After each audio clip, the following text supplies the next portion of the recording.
Hey there folks, welcome to Spectrum Pulse. We talk about music, movies, art, and culture.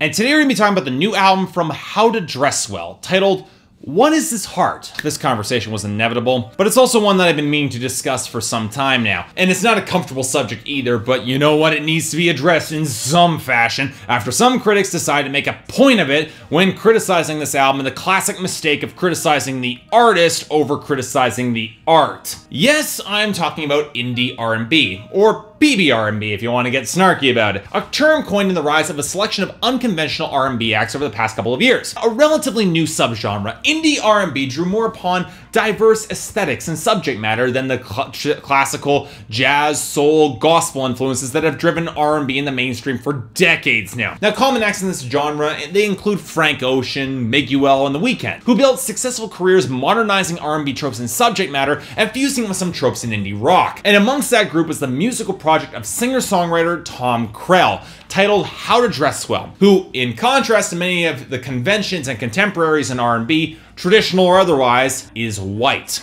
Okay, you know what, let's state this right out of the gate. Yes, white musicians have borrowed from black music for decades, and some have built their careers on assuming that the general public would be ignorant or stupid enough not to look up the original source. And you know what, they tended to get away with it in a number of cases. Until the internet came along and made the dissemination of information and music a lot easier and gave artists of all races the equality of opportunity to enter the medium and prosper. And as a music critic, I work my hardest to focus on the art, not the artist, unless said artist's life informs additional context to inform meaning behind the music. And you know what? I'm going to repeat what I said about cultural appropriation way back when I reviewed that last Tune-Yards album titled Nicky Knack. If you're gonna borrow from other cultures, which I don't reject on principle, just know what the hell you're doing and do it well. And in the case of indie R&B, it's being shaped by a richer well of influences anyway than solely music that has been traditionally associated with black culture. So you know what? This shouldn't be an issue. And yet, whenever How to Dress Well gets brought up in some circles, the cultural appropriation conversation gets dragged up time and time again, which is a goddamn shame because his 2012 album Total Loss was pretty damn great and deserves to be considered on its own merits because it featured a strong fusion of modern R&B with the hazy or melancholic edges of experimental indie rock, showing beautiful compositions at the intersection between gorgeous melodies and dream pop and a distorted experimental rawness. And yeah, sure, you can make the parallels between his delivery and other R&B acts, but I'd argue that the confessional emotions that he brought to the table they're universal regardless of race. And on that record, he shows them pretty damn well. There was no caricaturing or stereotyping going on this album. So you can bet that I wanted to check out his new album, What Is This Heart? How'd it go? Well, this is interesting and a little frustrating because What Is This Heart by How to Dress Well is the sort of album that's far from easy to analyze completely outside of cultural appropriation arguments because it's a beautifully composed,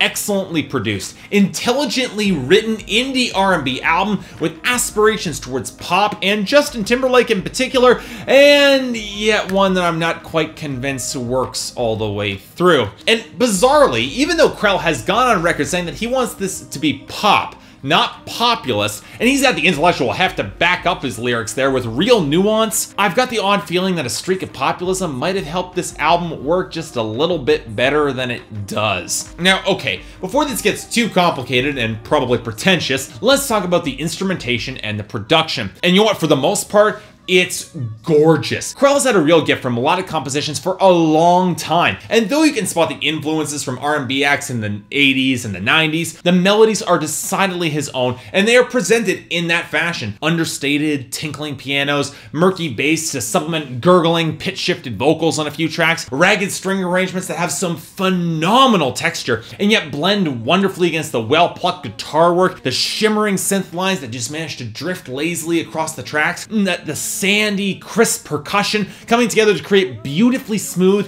and yet impressively fragile compositions. I really liked Rondine McDonald's production on Total Loss, and yet he shows a lot more range and a much more varied instrumental palette that we get on this record. And there are so many beautiful instrumental moments that stand out in it's just gorgeous. The ominous thrum of the bass on What You Wanted, the strings on the opening, and the subtle punctuation of the deeper vocals on See You Fall, the funkier guitars and thick clap percussion on Repeat Pleasure, the gorgeous strings arrangement on Pour Cyril, the fusion of ghostly synth lines and electric guitars on Precious Love, the distant electric guitars and fluttering pianos on Child of Faith and Love, Everything Must Change, Everything Must Stay the Same, and the textured percussion bouncing against the piano and guitars on The Power. These moments there are absolutely fantastic, and they're worth listening to all on its own. This album is getting a recommendation purely from these alone. Now that said, there are a few elements of the instrumentation of which I wasn't really as much of a fan. Most notably the pitch-shifted vocals, which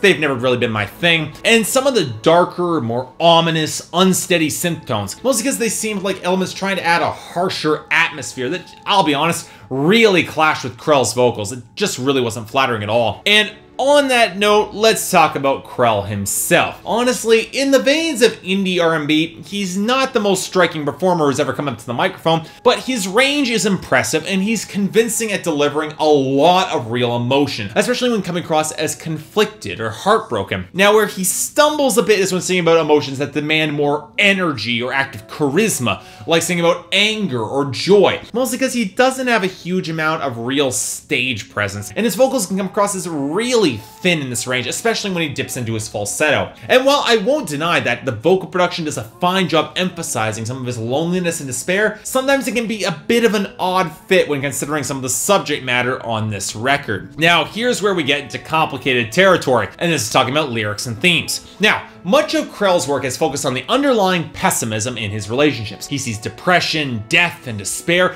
everywhere he looks, even in love. And what's all the more striking is that it's completely divorced from ironic disaffection in his songs. No, there's a lot of real aching sincerity behind Krell's music that can make it powerfully emotional with a purity that all good pop music strives to attain. You can buy that he believes what he's selling. And this definitely carries over into his lyrics because Krell makes sure to frame his songs as painfully self-aware of his own flaws and failings when it comes to these troubled or collapsing relationships. It brings to light a very human perspective on these situations, which I can definitely respect lyrically across the board. But here's the problem. When you put the elements of some of these songs together, the overall tone of these compositions doesn't always hold up. Putting aside the fact that Krell isn't exactly convincing in modes that require a more degree of more visceral emotion, we get songs like See You Fall, a song that really has dark connotations in the lyrics of forcibly exposing his partner's vulnerability and his own acknowledgement that he's not so good not to take this competitive step in a relationship, and yet it's paired with very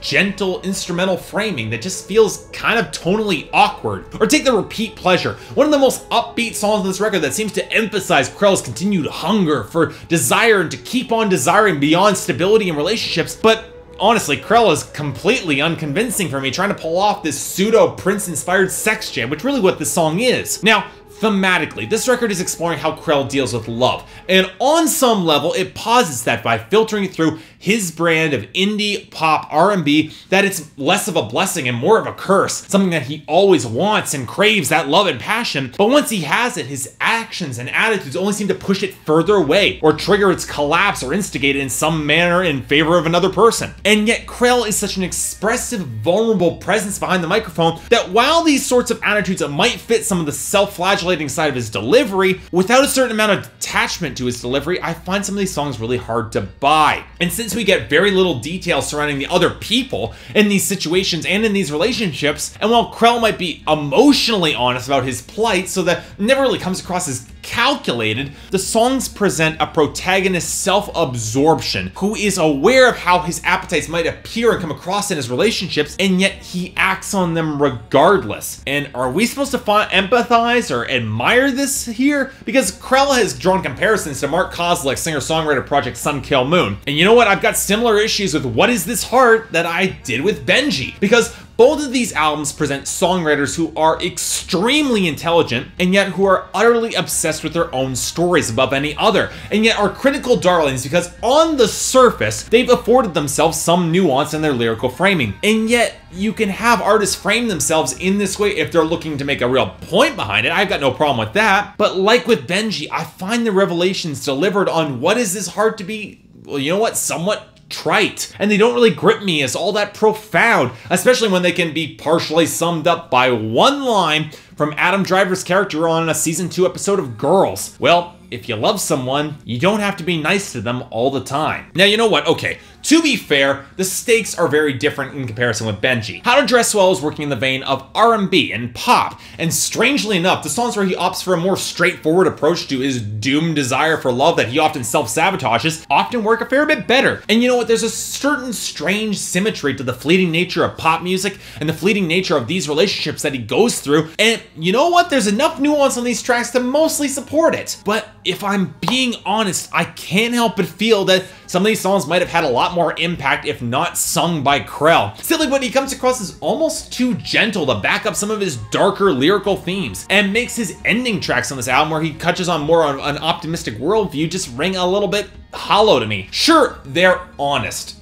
For now. Sure, love is a pretty thing until you throw it all away as something in favor of something or someone better. It just rings as callous to me, and Krell's edgeless delivery doesn't have the nuance to really back that up. Give this to The Weeknd or Justin Timberlake, or hell, even give it to Drake, who's got a reputation for this sort of plain-faced, potentially blunt honesty in an R&B vein. Artists who can show sensitivity and then have that harsher edge, or emotionally detach enough from the situation in their delivery, and I might be able to find this a little bit more tolerable, but as it is, I'm sorry, it just doesn't work for me. Okay, look, in the end, What Is This Heart by How to Dress Well is far from bad. The compositions are gorgeous, the production is stellar, the songwriting has a lot of real nuance, but I can't help but feel that Krell is somewhat missing his mark with this album, which means I'm gonna give it a 7 out of 10 from me, because really, I wanted to like this album a fair bit more than I do. There is drama here, to be sure, but it's not a type of drama that suits Tom Krell well, especially given its presentation. He's gone on record in interviews by saying that he might be more of a folk singer than R&B. And honestly, for a singer-songwriter with a fair bit of intellect to actually bring to the table, and who can deliver the nuance, it might be a better fit for him than modern indie R&B after all. And at least that way, the asinine cultural appropriation accusations will be finally put to bed. You know what? Good riddance for that. So yeah, thanks a lot for watching. If you'd like to like and subscribe, I'd be more than grateful. On July 12th, I'm going to be stepping up. I'm going to be reviewing an album from 2013. Either an album that I've already covered, or an album that I might have missed throughout the course of the year. So leave your suggestions in the comments, and the album that gets the most suggestions will be the one that I take over the past couple of videos. Now, if there's any other albums coming out this year that you want me to take a look at, or if there's anything else I might be able to do to improve my presentation, I'd be more than happy to hear about it. So until then, I'm Mark, you're watching Spectrum Pulse, and I'll see you next time.